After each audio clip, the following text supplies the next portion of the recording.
Frank, how did you first get involved in Holocaust education? What happened was that I was a high school teacher, and it was in 1978, and there was a TV miniseries on NBC called The Holocaust, and I had been reading about it, and it just sounded dreadful.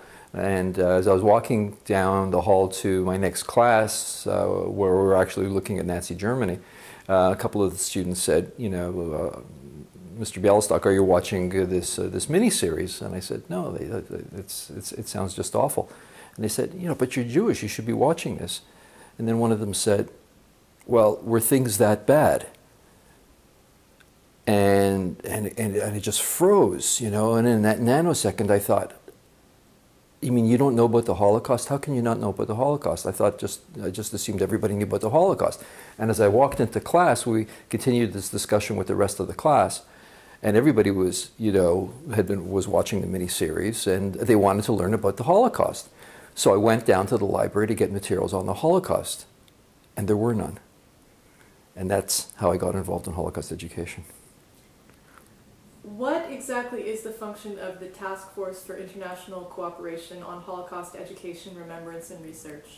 This is a task force that was created by a small group of European countries, Israel and the United States, about 10 years ago in Stockholm, at the behest of the Prime Minister of Sweden, who was concerned about the lack of knowledge by young people about World War II and about the rising racism that was taking place.